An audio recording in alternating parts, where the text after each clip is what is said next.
Salut à toi et bienvenue dans cette nouvelle exploration. On va se plonger aujourd'hui dans un article de presse qui relate un don humanitaire de l'Arabie Saoudite au Burkina Faso. À bord, on pourrait dire que c'est un geste généreux, mais peut-être qu'il y a des implications plus profondes à déceler. Ah oui, c'est une question pertinente. On retrouve souvent derrière ces actions humanitaires des enjeux géopolitiques plus larges.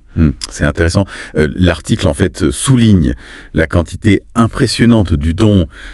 140 cartons de viande et 5 tonnes de dattes, le tout pendant le mois de Ramadan. Alors, on peut se demander pourquoi ce choix, pourquoi ce moment. Oui, le contexte du Ramadan est effectivement crucial. C'est une période de partage et de solidarité importante pour les musulmans. Du coup, ça confère au don une signification particulière. En plus, les dattes sont un aliment essentiel pour la rupture du jeûne. Donc, on peut y voir un symbole fort. Oui, l'article cite d'ailleurs Fahad El Sarri, l'ambassadeur saoudien au Burkina Faso, qui insiste sur le but du don, soutenir les populations vulnérables, mais on peut se demander si ce geste n'est pas aussi une manière pour l'Arabie Saoudite de renforcer ses liens diplomatiques avec le Burkina Faso. Absolument. Et l'article met en lumière les efforts humanitaires continus de l'Arabie Saoudite au Burkina Faso, une caravane de la santé des temps alimentaires précédents et une aide future prévue dans l'éducation et la santé. Donc ça suggère une stratégie d'aide à long terme qui pourrait s'inscrire dans une volonté de tisser des liens plus étroits et d'accroître son influence dans la région. D'un côté, on a l'aspect humanitaire indispensable face aux difficultés que traverse le Burkina Faso. De l'autre, on perçoit une possible stratégie diplomatique de la part de l'Arabie Saoudite. Oui, c'est un exemple intéressant de la complexité des relations internationales. On est face à un acte qui peut être interprété de multiples façons avec des enjeux humanitaires, économiques et diplomatiques imbriqués. Justement, cette aide extérieure aussi généreuse soit-elle, ne risque-t-elle pas de créer une dépendance au Burkina Faso? Et l'article aborde d'ailleurs ce point en évoquant l'importance de la coopération et du commerce interafricain pour un développement plus durable et une réduction de la dépendance à l'aide extérieure. C'est une question cruciale, comment concilier l'acceptation de l'aide extérieure avec la recherche d'une autosuffisance à long terme. L'objectif à long terme devrait être de permettre aux pays africains de subvenir à leurs propres besoins en investissant notamment dans l'agriculture, la formation et le développement d'infrastructures. Alors, ce don simple geste de générosité ou stratégique co-diplomatique? Difficile de trancher, mais on peut penser qu'il s'agit d'un peu des deux. C'est ce qui rend cette analyse si intéressante. On est loin d'un simple acte de charité et on découvre les rouages de la géopolitique contemporaine. Ce qui est fascinant ici, c'est que cet exemple précis du Burkina Faso nous permet d'aborder une question plus large concernant l'aide humanitaire et le développement à l'échelle du continent africain. Oui, on pourrait imaginer la même analyse pour de nombreux autres pays africains qui font face à des défis similaires, pauvreté, insécurité alimentaire et dépendance à l'aide extérieure. Tout à fait. Le Burkina Faso est un cas d'étude intéressant, mais il est représentatif d'une situation plus générale. La question de l'autonomie et de la dépendance à l'aide est une problématique centrale pour de nombreux pays du continent. L'article met d'ailleurs en avant le rôle crucial de la coopération interafricaine pour relever ces défis et plaide pour un renforcement des échanges commerciaux et des partenariats entre les pays africains. Oui, la solidarité entre les pays africains est essentielle. Partager les ressources, les connaissances, les expériences, c'est la clé pour construire ensemble un avenir plus prospère et plus autonome. On pourrait se demander si l'Arabie Saoudite, en tant que pays donateur, a un intérêt à voir le Burkina Faso développer cette autonomie. C'est une question pertinente. L'aide humanitaire peut parfois être un outil pour maintenir une certaine dépendance, mais il est également possible que l'Arabie Saoudite ait intérêt à voir le Burkina Faso se développer économiquement, ce qui pourrait créer de nouvelles opportunités commerciales et d'investissement. D'ailleurs, l'article mentionne que l'Arabie Saoudite prévoit d'autres actions humanitaires au Burkina Faso dans les mois à venir, notamment dans l'éducation et la santé.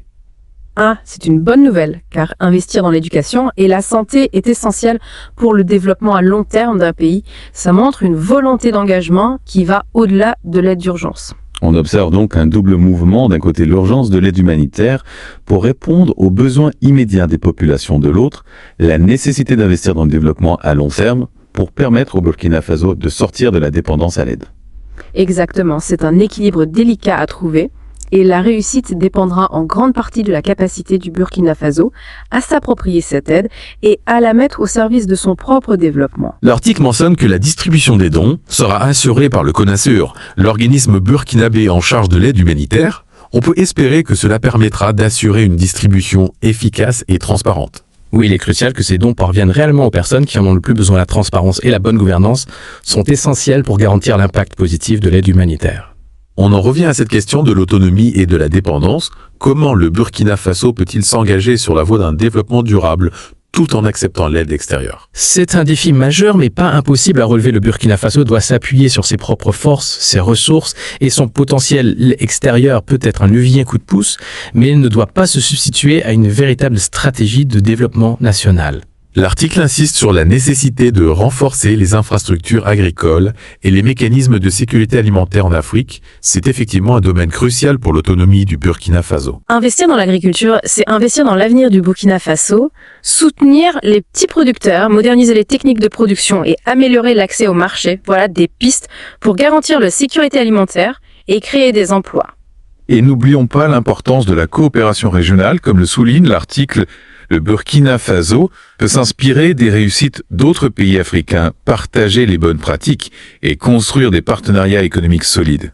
L'Afrique a un potentiel immense en travaillant ensemble, en partageant les connaissances et les ressources. Les pays africains peuvent construire un avenir plus prospère et plus juste. L'exemple de ce don humanitaire de l'Arabie Saoudite au Burkina Faso nous a permis d'aborder des questions complexes et cruciales pour l'avenir de l'Afrique. Oui, c'est un sujet passionnant qui nous montre à quel point les enjeux humanitaires, économiques et politiques sont interconnectés. Et finalement, au-delà de l'analyse de ce cas précis, on peut se demander quel modèle de développement l'Afrique souhaite construire pour son avenir. Ah oui, c'est la grande question. Quel chemin l'Afrique doit emprunter pour garantir un avenir prospère et équitable à ses populations ? L'article évoque justement cette notion d'autonomie et de coopération interafricaine comme des éléments clés pour un développement durable, mais comment concrètement mettre en place ces solutions ?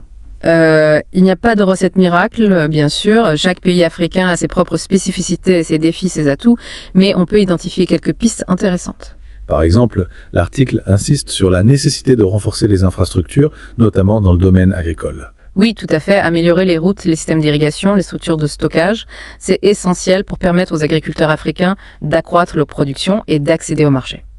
Et ça passe aussi par un soutien aux petits producteurs, à la formation, à l'accès aux nouvelles technologies. Absolument. Investir dans le capital humain, c'est la clé pour un développement durable. Il faut donner aux jeunes Africains les outils et les compétences pour innover, créer des entreprises et dynamiser l'économie locale. L'article souligne également l'importance de la coopération régionale. Comment cette coopération peut-elle se concrétiser ? Par la mise en place de zones de libre-échange, par exemple, qui permettent de faciliter les échanges commerciaux entre les pays africains par des projets communs dans des secteurs clés comme l'énergie, les transports, la santé. Et aussi par le partage d'expertise, la mise en place de programmes de formation conjoints, la création de réseaux d'entrepreneurs africains. Exactement. L'idée, c'est de créer une dynamique positive, de mutualiser les forces pour que l'Afrique devienne un acteur économique majeur sur la scène internationale. On perçoit bien à travers cet article que l'aide humanitaire, s'il est nécessaire dans l'immédiat, ne peut pas être une solution à long terme. C'est un constat partagé par de nombreux experts du développement.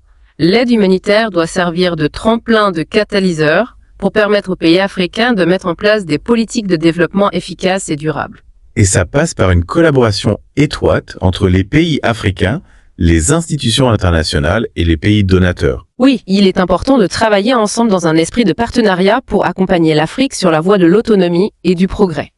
Finalement, ce don de l'Arabie Saoudite au Burkina Faso nous a offert l'occasion d'explorer des thématiques bien plus larges que le simple geste humanitaire. Tout à fait, on a pu aborder des questions essentielles comme le rôle de l'aide au développement, les enjeux géopolitiques, la nécessité d'une coopération interafricaine renforcée et les défis dans la construction d'un modèle de développement durable pour l'Afrique. Et c'est bien là l'objectif de notre deep dive, partir d'un cas concret pour décrypter les rouages du monde qui nous entoure et t'inviter à réfléchir aux solutions pour un avenir plus juste et plus solidaire. Merci de nous avoir suivis. À bientôt pour une nouvelle exploration.